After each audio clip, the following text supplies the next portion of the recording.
I must say, I'm still a little confused about reciprocity. Let me be specific. You've got a Defense Intelligence Agency officer who's retiring, wants to go to work for the CIA. This individual has a top secret clearance.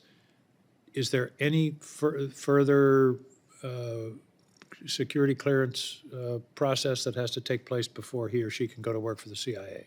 There are definitely different processes that will need to take place to include, in some cases, some agencies will have a different psychological process, a medical process, in addition to a different enhanced polygraph process. Okay, so in that case, there is no reciprocity. There is for like things, but in this situation, and when you're trying to determine whether the Well, a person. like thing, I mean, I'm talking about a DIA officer who wants to go to the CIA. And it's either reciprocity or it isn't. If there's more forms, investigations, polygraphs, that ain't reciprocity. I'll broaden it just a little bit. There are different workforce requirements. For example, in CA, like you gave that example, they have a lot more time with officers being overseas.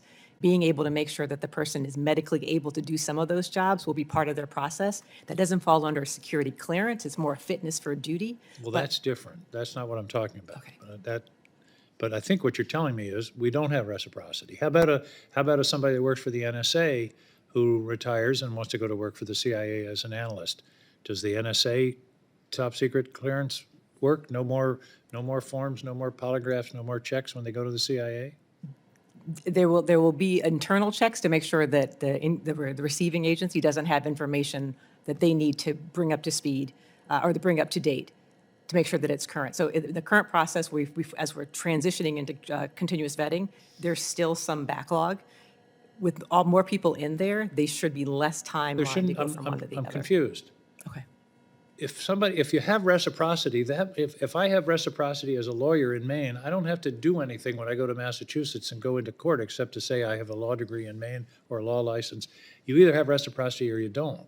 And I think what you're telling me is you don't. It's broader than the simple term of reciprocity. I suppose that it is more complicated than one thing being exactly I transferable don't to another. mean to be argumentative, No, no, but no. we're being reassured about reciprocity, but it ain't happening. Reciprocity means you can do it here, you can do it over here. If you don't use the term reciprocity if it's not reciprocity, okay? I would love, that would be great. I will actually, that's actually Use better. a different word. Transfer of trust is the word that we're trying to use, and you can transfer the trust if it's the same thing, but if there's a difference in the type of work that's going to be done, it will be a different But process. then the question is, why not? Why not? If they have a top secret clearance at the Department of Defense, why isn't that good enough for the CIA? And you're talking about the same kind of documents. Mr. Moultrie testified that if you have the two clearances, you can work together on the same documents, right? You were saying that before. But you can't go over and get a job. I mean, Having worked at NSA and then transferred to CIA, resigned from NSA and joined the CIA. And but then you're my case in point. Exactly. So I can tell you how it worked, for me at least. So there's clearance reciprocity, where it says everybody has the same top secret clearance. There's access issues, and different agencies will have an access issue. You have the same clearance, so CIA recognizes, I'll use them, that you may have a top secret clearance. They may have an additional bar, if you will, or additional criteria to give you access to their systems. And so they go through another check or another layer because of things that have happened in their history, and that gives you access. Even though you already have a top secret clearance, there's an access component to this, Senator, that is factored in. And how long does it take to go through that second process? One of the things this committee is trying to get at is the length of time that's involved. And to our less expert eyes than yours, it seems to us that one way to streamline this is to say top secret means top secret. If you have it here, you have it over here.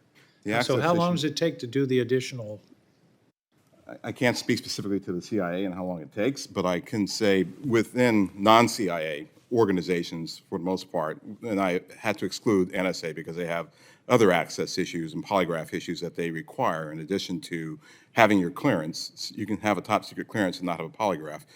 NSA, CIA require polygraph, which is an additional layer on top, so that will add time to the process too. Mr. Chairman, it sounds like we got some work to do on We reciprocity. do, and yes,